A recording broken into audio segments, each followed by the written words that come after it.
Bom, hoje nós temos mais a gravação de um Pode Criar. Mais um para divulgar a nossa jornada. Amor, presença sensível e criatividade. Hoje o nosso grande convidado é Daniel Kuperman, que vai fazer parte da nossa jornada, com muito prazer, nós estamos com muita alegria, a gente tem ele aqui conosco hoje. E Daniel Kuperman é psicanalista, professor livre-docente da Universidade de São Paulo e presidente do Grupo Brasileiro de Pesquisa Sandor Ferenczi. Daniel Kuperman tem alguns livros aqui conosco que nós divulgamos. Então, assim, Presença Sensível, Cuidado e Criação na Clínica Psicanalítica, Seria Trágico se Não Fosse Cômico, Humor e Psicanálise, Ousar, Rir, Humor, Criação e Psicanálise. Esses são alguns dos livros que o Espaço Criar coloca à disposição da sua equipe, né? E também pessoas interessadas que nós temos à disposição à venda aqui no Espaço Criar. Então, quem tiver interesse pode nos fazer contato que a gente pode encaminhar. Para essa atividade de hoje, para esse Pode Criar, nós temos também uma convidada que é a Suzana Quinazo, né? Suzana Quinazo, responsável por essa interlocução com o Daniel, que muito nos ajuda, da Comissão Científica do Espaço Criar e psicanalista da Sociedade Brasileira de Psicanálise de Porto Alegre.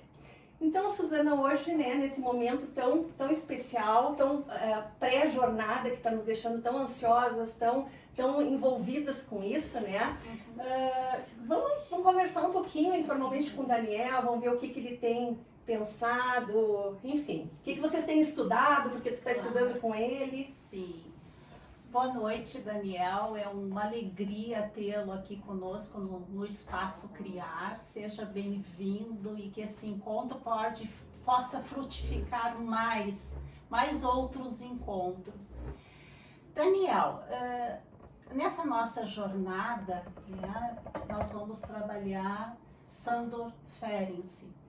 Nós vamos ter uma mesa específica no qual você é o nosso palestrante. Eu te pergunto, Daniel,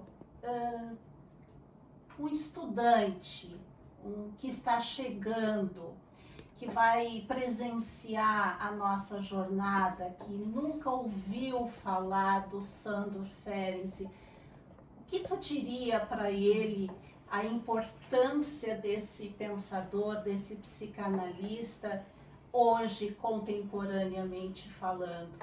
Pegando uma citação do André Green, que ele diz assim: Sandor Ferenczi é o pai da psicanálise contemporânea. Como explicar isso com o jovem que está chegando e se debatendo com todo o conhecimento psicanalítico? Bom, em primeiro lugar, boa noite, Kátia, Suzana. Queria agradecer ao Espaço Criar a oportunidade de estar aqui e também de participar do evento. Suzana, essa frase do André Green, né, Sandor Ferenczi foi o pai da psicanálise contemporânea, ela é bastante provocadora, né? Primeiro porque ela fala de uma psicanálise contemporânea, né? E, em segundo lugar, ela acredita ao Ferenczi um lugar de grande inspiração para nós, né, que somos os analistas contemporâneos. Quando o André Green fala isso, ele está se referindo especificamente a um problema, que é o problema, em termos muito amplos, da contratransferência, mas é também aquilo que nós chamamos a metapsicologia do analista, ou seja, a toda uma atenção que foi inaugurada pelo Ferenczi em relação aos processos psíquicos do psicanalista durante uma sessão de análise. Ou seja, né, até esse momento a gente poderia falar numa espécie de revolução, no sentido de uma virada, né, onde a atenção que era quase que exclusivamente dada aos processos psíquicos do analisando, do paciente, passa a conferência, né, a ser também voltada para o que se passa no psicanalista, né? Com isso, de alguma maneira, o que está sendo dito é que a psicanálise contemporânea ela não se esgota numa espécie de escuta e investigação apenas do psiquismo do paciente, né? Ela concebe que há uma criação de um espaço compartilhado, de um encontro, e que nesse encontro o psicanalista está muito envolvido, implicado, né? E a clínica contemporânea, em função dos quadros de sofrimento psíquico do nosso tempo, ela é uma clínica também muito exigente para o psicanalista. Ou seja, né, princípios que regiam o que nós chamamos de técnica clássica, técnica freudiana, como, por exemplo, o princípio da neutralidade, né, o princípio da abstinência no manejo do campo transferencial contra transferencial, eles são questionados, eles ganham novos sentidos, né, e eles dão lugar a toda uma outra concepção, eu chamo isso de um estilo de psicanalizar bastante diferente daquele que vigorou na história da psicanálise na primeira década, segunda década, terceira década do século passado, né? Então, a psicanálise contemporânea é efetivamente uma psicanálise que lida com quadros clínicos de não neurose, né, diferentes da histeria, que ocupou o pensamento e a investigação de Freud, né?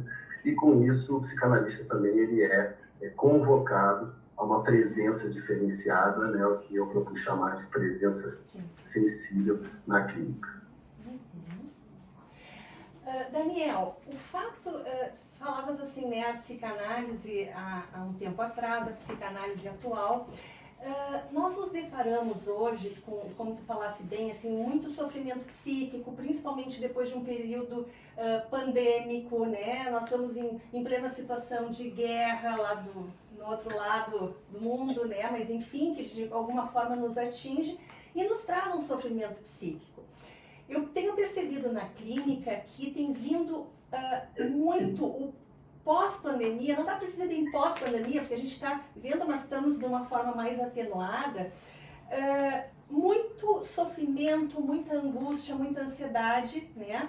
A gente poderia dizer que o Sándor Ferenczi toma uma maior relevância, importância, quando a gente está diante de patologias mais graves, diante de patologias do vazio, de aparelhos psíquicos mais incipientes, e aí o Sándor Ferenczi, com a sua proposta teórica e técnica, acaba tomando uma força e se atualizando nos tempos atuais, na nossa contemporaneidade, e convocando, como tu bem disseste, o analista, a sua presença muito mais ativa, né, sem perder a questão da neutralidade, da abstinência, mas de uma forma mais ativa para dar conta desse sujeito que chega?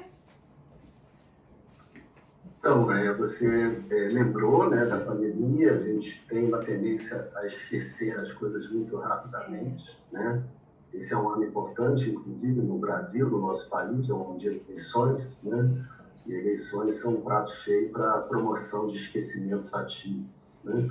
Então, de fato, nós recém saímos do período grave da pandemia, não sabemos exatamente qual vai ser, né, o curso dos acontecimentos, mas houve um alívio, né, de um lado, a suspensão de medidas restritivas, né, a volta de uma certa normalidade, né, da vida pré-pandemia, mas a pandemia é uma situação que caracteriza o que nós chamamos de catástrofe, né? Então, o que é uma catástrofe? Uma catástrofe é uma situação que obriga, né, os sujeitos a um trabalho muito intenso de luto, de elaboração e de adaptação a situações, né, bastante inéditas e a situações muitas vezes hostis, né? Isso que a gente chama de catástrofe. O Ferenczi é um pensador da catástrofe.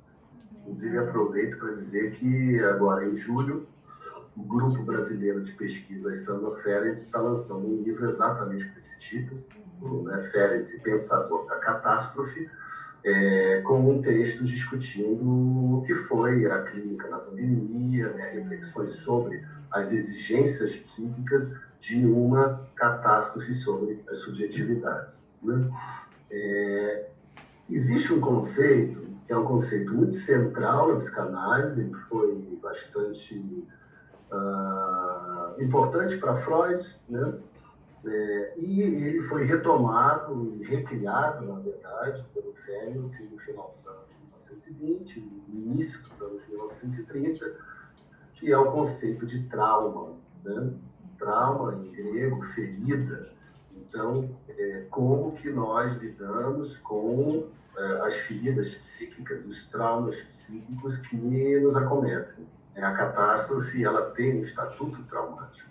Ou seja, o trauma, ele de um lado, ele tende, dependendo do modo como não só os indivíduos, né, mas toda a coletividade, quer dizer, a comunidade, lida com esse tipo de situação, catástrofe, né? E o trauma ele pode provocar uma paralisia, né, total do psiquismo, mas ele pode também suscitar movimentos criativos, né? Movimentos, inclusive, do que hoje nós chamamos de resiliência, né?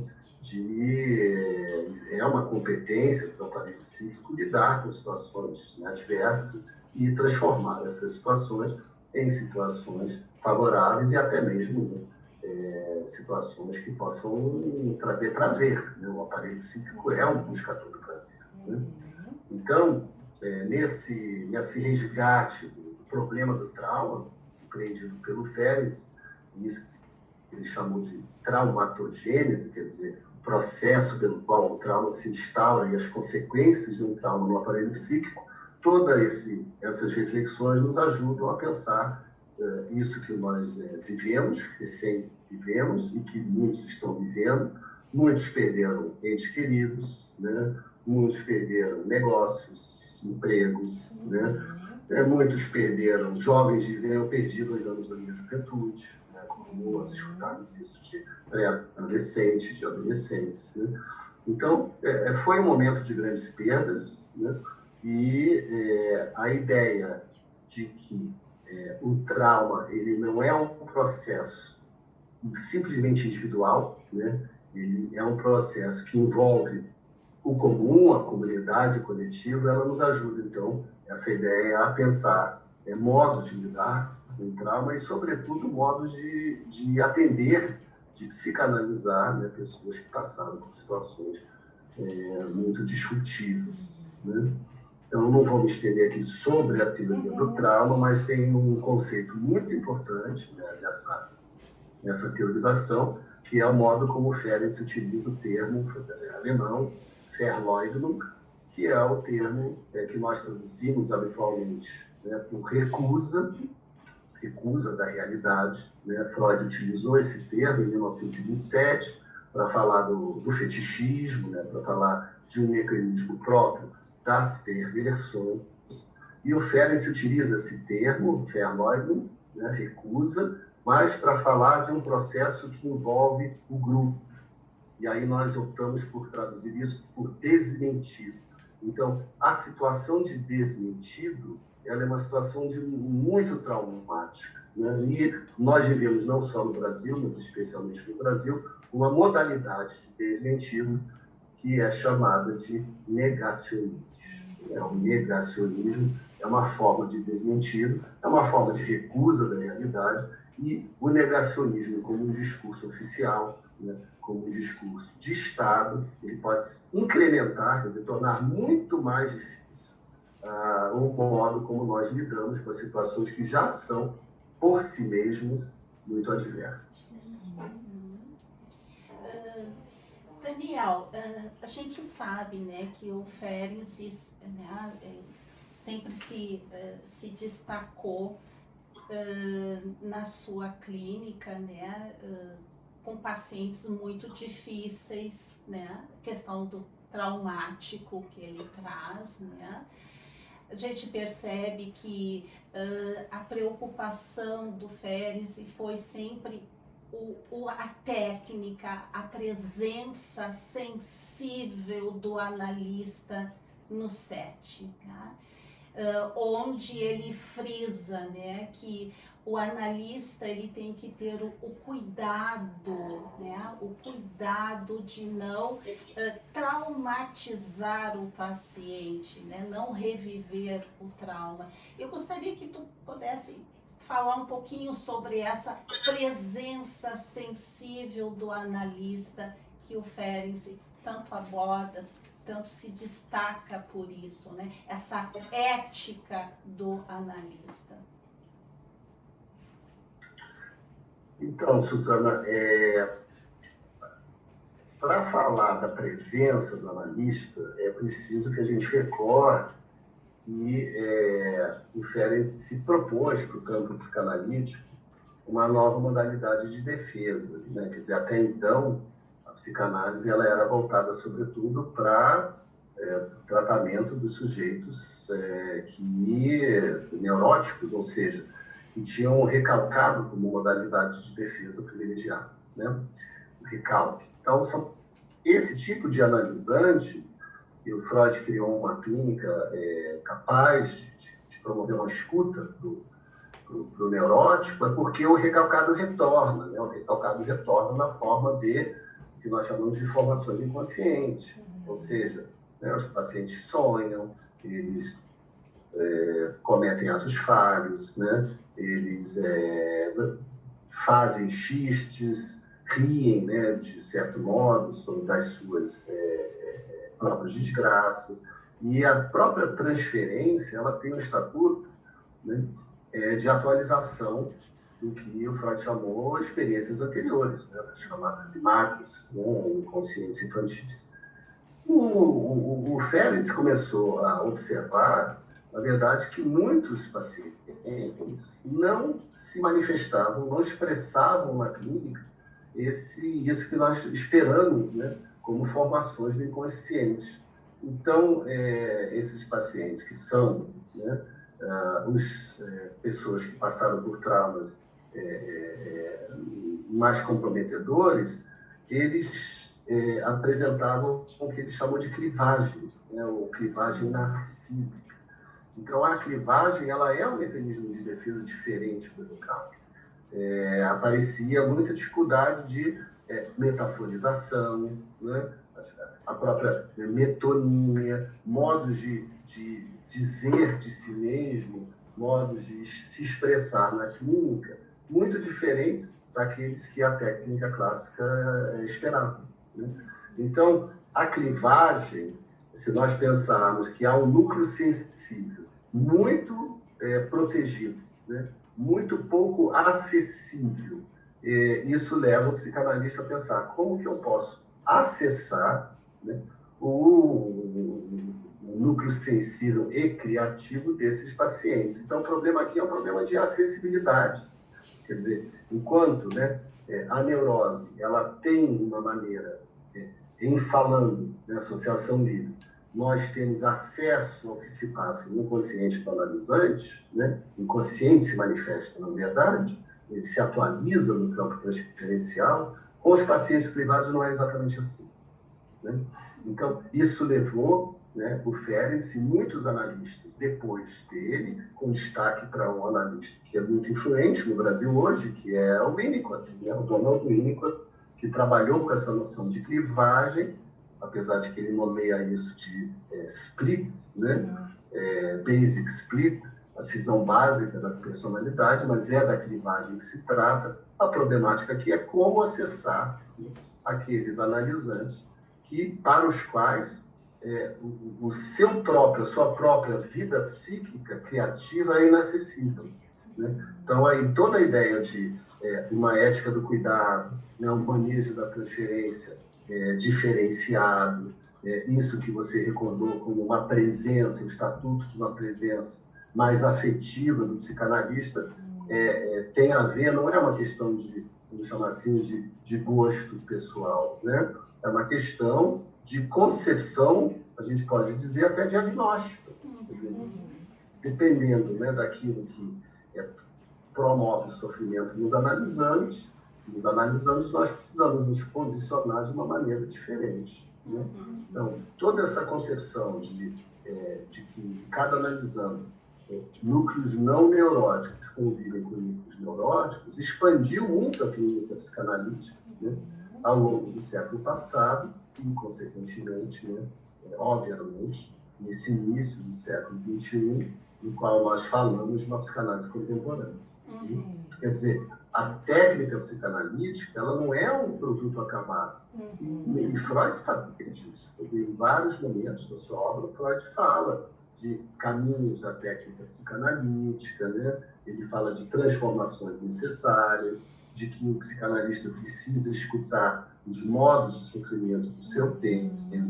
Então, o que aconteceu, Suzana, no meu entender, quer dizer, tem toda uma questão, claro, da história do movimento psicanalítico, que levou a uma morte pelo silêncio, né, de Sandor Ferenczi, mas o que aconteceu é que a formação psicanalítica, durante muitas décadas, ela foi uma formação que privilegiou uma espécie de ortodoxia pouco crítica, né, uma ortodoxia acrítica.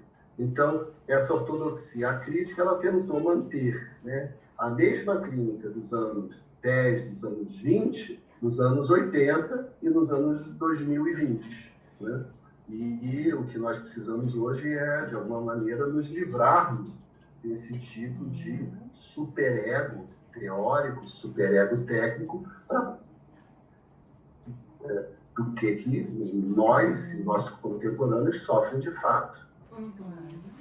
Daniel, estou adorando te escutar. Realmente, assim, acho que a ideia da presença sensível vai nos mostrando a tua sensibilidade para lidar com o outro, né? O teu lado humano, né? Que encanta, porque tem tudo a ver também com a nossa proposta de jornada, né? Do título Amor, Presença Sensível e Criatividade, né? Como é que a gente vai lidar com esses novos tempos? O que a gente vai fazer com isso sem perder a nossa essência, sem perder um lugar ético, cuidadoso com o paciente, enfim. Mas hoje nós vamos ficar por aqui porque vamos deixar um tanto mais para a nossa jornada, que eu acho que tu instigou bastante, tu nos convida a pensar, né? E a contemporaneizar a psicanálise, que eu acho que isso é fundamental nos dias de hoje, né? Então, Suzana, te agradeço muito a presença, eu acho que a nossa jornada promete, né? Nós estamos cuidando todos os detalhes para que seja um momento muito prazeroso, criativo e amoroso também, né, para todos nós. E que, então, né, te aguardamos dia 3 e 4 para estar junto conosco, né, na nossa jornada. Muito obrigado por esse momento, né? Muito, muito importante mesmo, e tenho certeza que vamos ter muito mais na nossa jornada. Daniel, um prazer muito grande te escutar. Obrigada, Daniel. Olha, essa jornada tá estruturada como uma festa, né? Primeiro teve esse esquenta, então ele prepara os espíritos para uma discussão com colegas que eu admiro muito, né? Sim. Tanto Ana Sui, quanto Roberto Granha, quanto vocês do Espaço Criar. Então, espero que tenhamos um ótimo trabalho pela frente. Eu tenho certeza que sim. Nossos convidados estão muito animados e de alto nível, né? Tenho certeza que vai ser um momento muito especial para todos nós aqui do Espaço Criar e também para a psicanálise, né? Boa noite, Daniel. Boa noite, obrigada. Boa muito noite, obrigada. Apareçam na jornada. Com certeza, com certeza.